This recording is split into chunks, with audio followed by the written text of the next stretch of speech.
SCP number 150. Object Class KETER.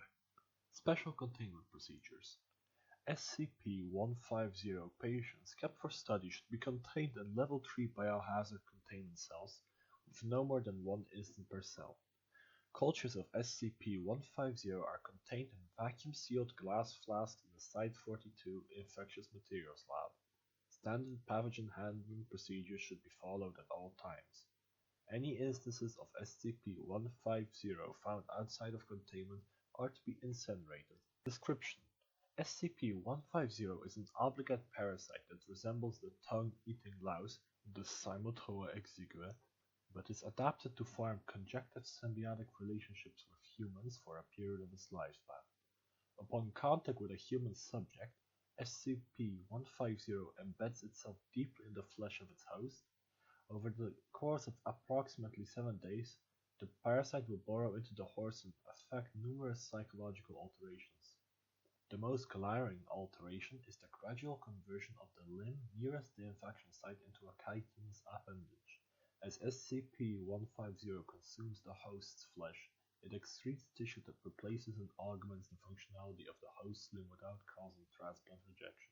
It is suspected that SCP-150 is able to secrete anesthetic and immunosuppressant substances to prevent the host's body from responding to the change.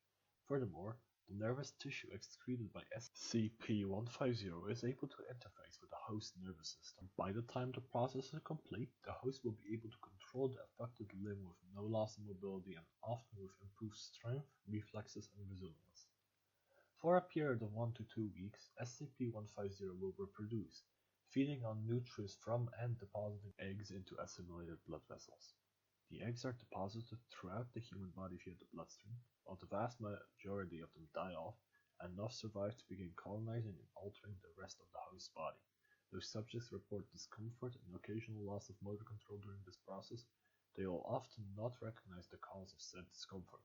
It is unclear why the offspring does not compete with each other for space or resources, nor how the assimilation process leaves the body cell signaling mechanisms and processes unaffected. SCP-150 reproduces during this assimilation process. As the lungs are assimilated, more eggs are produced and spread by the patient's coughing. Although as many as 10,000 eggs may be produced during this time, it is estimated that only 1% of them find their way into another host, of which 1% survive the host's immune response and implant successfully. Although SCP-150 inevitably results in the assimilation and alteration of the central nervous system, including the spinal cord and brain, the host's consciousness and behavior are seemingly unaffected.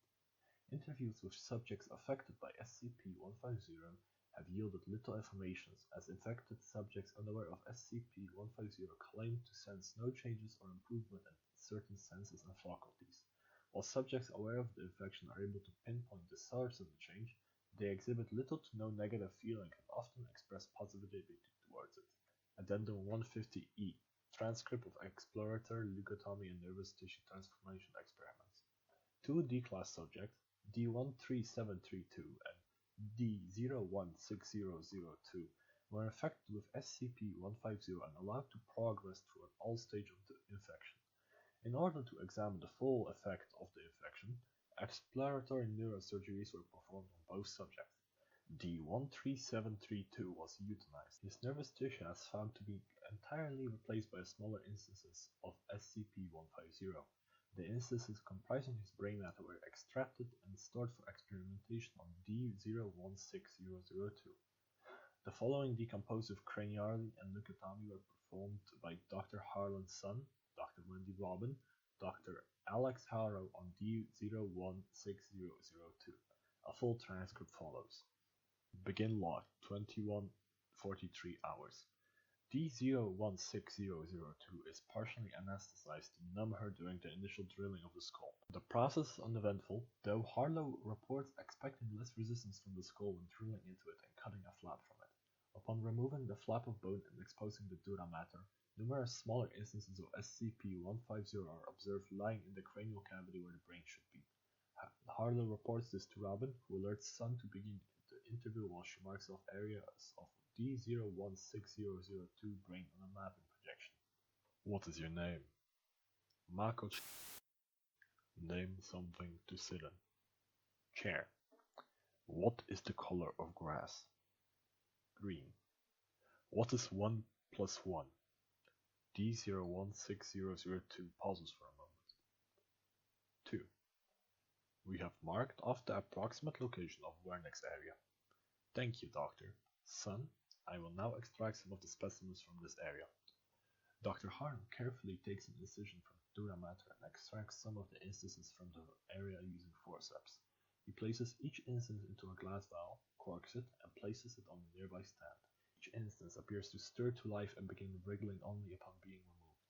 This process takes approximately 10 minutes, during which time Sun repeatedly asks D016002 the same questions. Once Harlow has extracted approximately 100 instances, he gestures for Sun to continue. Name something to sit in. Seed. What is the color of grass? Green. What is 1 plus 1?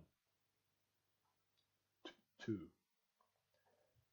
Note for the record that D016002 responses have been slightly slowed.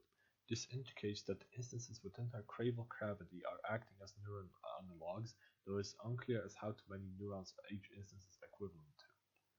I am placing a sample of neural tissue acquired from D13732 into D016002 now. The instances from D13732 have been tagged with a radioactive luminescent dye to distinguish them from extraction later. Name something to sit in. Couch.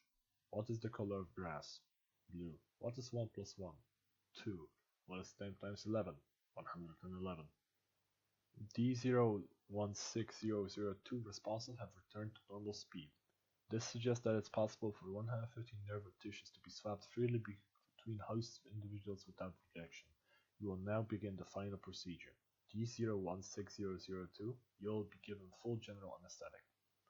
D016002 is subjected to general anesthetic, which takes several seconds to begin. The patient is now under full anesthesia. Dr. Harlow, you may begin the process of tissue extraction.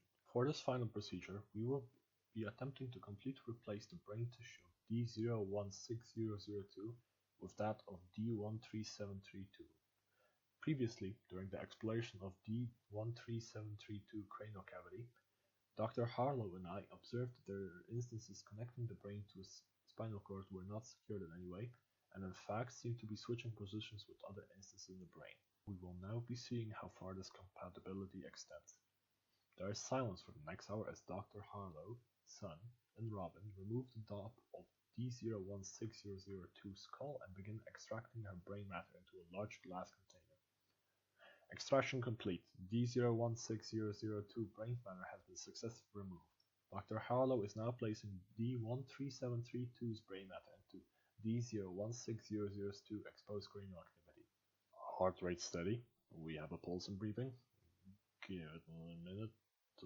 Alright, I'm gonna wake her up. There's a pause as Dr. Robin reduces the anesthesia and D016002 awakens. What is your name, Michael? Jesus. Name something to sit in. Beanbags. What is the color of grass? Green. What is 1 plus 1? Quiet sloshing can be detected by the microphone. Hey, son. 2. Son, look.